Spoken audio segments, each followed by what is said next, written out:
Hello everyone. तो आज के इस वीडियो पर हम बात करेंगे characteristics of qualitative and quantitative assessment.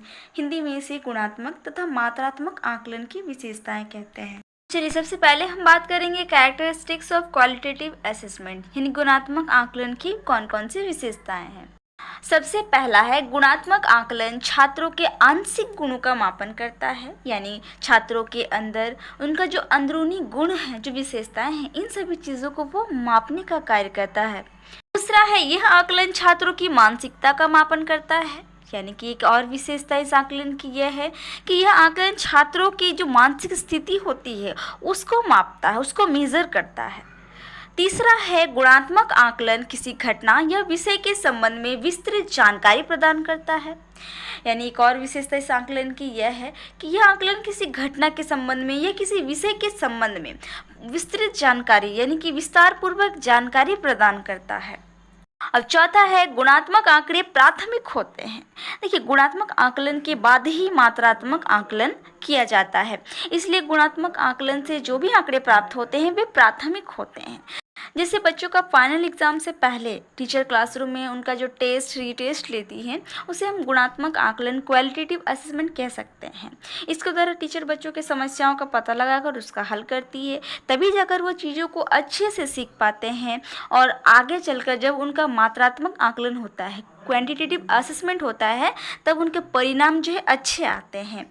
तो इसीलिए गुणात्मक आकलन में जो भी आंकड़े प्राप्त होते हैं वे प्राथमिक होते हैं, और इसलिए गुणात्मक आकलन की ये विशेषता है कि गुणात्मक आकलन के बाद जो भी आंकड़े प्राप्त होते हैं वे प्राथमिक होते हैं। पांचवा है गुणात्मक आंकड़े शाब्दिक तथा प्रतीकात्मक होते हैं, यानी गुणात्मक आकलन के बाद जो भी आंकड़े प्राप्त होते हैं वो शब्दों और प्रतीक रूप में होता है। जैसे टीचर द्वारा जब क्लासरूम में टेस्ट लिया जाता है और उसके पश्चात उन्हें जो भी परिणाम दिए जाते हैं वो शाब्दिक रूप में, जैसे फीडबैक दिया जाता है गुड, वेरी गुड, एक्सीलेंट, इस तरीके से। कभी कभी इन आंकड़ों को प्रतीक चिन्हों के रूप में भी दिया जाता है, जैसे A grade, B grade, C grade. तो इस तरीके से इस आकलन की ये विशेषता है कि ये शाब्दिक और प्रतीकात्मक रूप में होते हैं। अब छठा है गुणात्मक आकलन में किसी घटना या विषय को गहराई से समझा जाता है और उसे शाब्दिक रूप में व्यक्त किया जाता है, यानी इस आकलन में जिस भी घटना या जिस भी विषय को मापा जाता है उसे बहुत ही गहराई से समझा जाता है और उसे शब्दों में व्यक्त किया जाता है। तो ये भी इस आकलन की एक विशेषता है।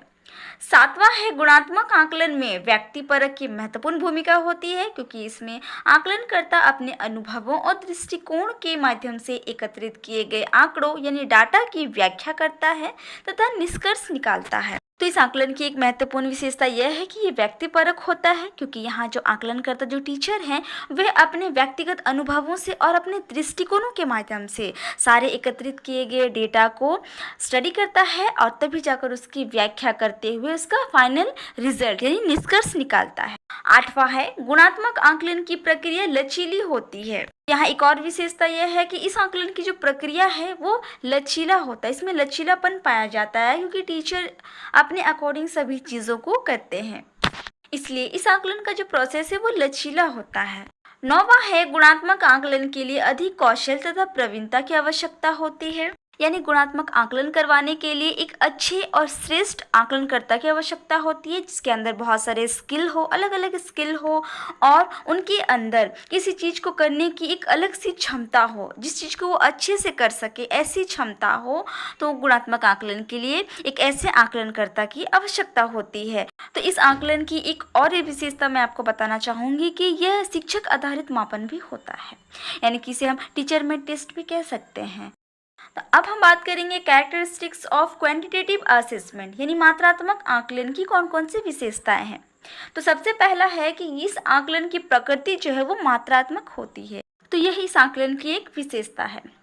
दूसरा है मात्रात्मक आकलन में किसी विषय, वस्तु, व्यक्ति आदि के गुणों तथा विशेषताओं का मापन कर उसके परिणाम को संख्यात्मक रूप में व्यक्त किया जाता है, यानी इस आकलन में किसी भी विषय या वस्तु या किसी व्यक्ति के गुणों और विशेषताओं का मापन किया जाता है, जिसके परिणामों को संख्याओं में व्यक्त किया जाता है, और यही इस आकलन की विशेषता है। तीसरा है इस आकलन में मानकीकृत उपकरणों का प्रयोग किया जाता है। इस आकलन की एक और विशेषता है कि इस आकलन में मानकीकृत उपकरणों का प्रयोग किया जाता है, यानी जो भी स्टैंडर्डाइज्ड उपकरण होते हैं उन सभी चीज़ों को यहाँ प्रयोग किया जाता है। चौथा है, इस आकलन में निष्पक्षता तथा वस्तुनिष्ठता होती है। तो इस आकलन की एक बहुत बड़ी विशेषता यह है कि इस आकलन में किसी के लिए कोई पक्षपात नहीं किया जाता, सभी के लिए निष्पक्ष रूप से ऐसी परीक्षाएं ली जाती है और ये परीक्षाएं वस्तुनिष्ठ होते हैं। पांचवा है, मात्रात्मक आकलन में विश्वसनीयता एवं वैधता पाई जाती है। देखिए, इस तरह के जो आकलन होते हैं ये ज़्यादातर स्टैंडर्ड तौर पर लिए जाते हैं, मानकीकृत उपकरणों का यहाँ प्रयोग किया जाता है, इसीलिए ऐसे आकलन में विश्वसनीयता और वैधता ज़्यादा देखने को मिलता है और ये भी इस आकलन की एक विशेषता है।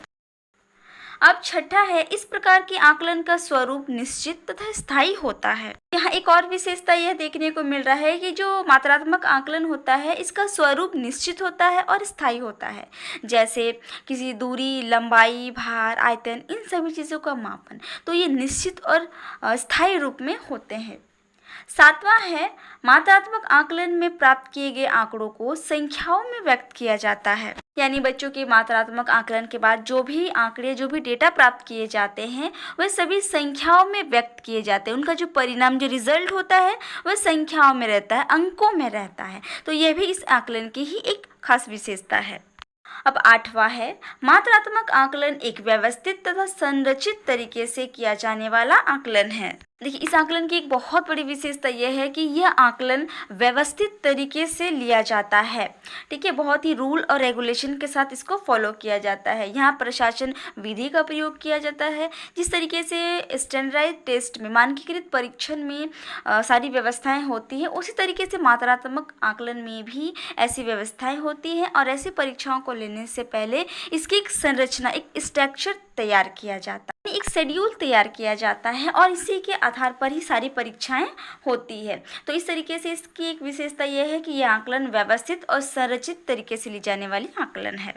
अब नौवां है, इस आकलन के माध्यम से छात्रों के बीच तुलना किया जा सकता है। देखिए, जब भी मात्रात्मक आकलन बच्चों का किया जाता है तो उसका जो परिणाम निकल कर आता है, जो रिजल्ट आता है, वो अंकों या संख्याओं में दर्शाया जाता है। जैसे हमारा फाइनल एग्ज़ाम होता है, जहाँ जो भी रिजल्ट निकल कर आते हैं उसमें पता चल जाता है कि कौन बच्चा फर्स्ट है, कौन सेकंड है, कौन थर्ड है। ठीक है, तो इस तरीके से वो कैसे पता चलता है, वो उनके प्राप्त किए गए अंकों से पता चलता है। जिसके अंक ज़्यादा होते हैं वह फर्स्ट होता है, जिसके उससे थोड़े कम होते हैं वह सेकेंड होता है। तो इस तरीके से दो स्टूडेंट के बीच तुलना किया जा सकता है मात्रात्मक आकलन के माध्यम से। तो इस तरीके से इस आकलन की ये एक बहुत बड़ी विशेषता है कि इस आकलन के माध्यम से छात्रों के बीच में तुलना किया जा सकता है।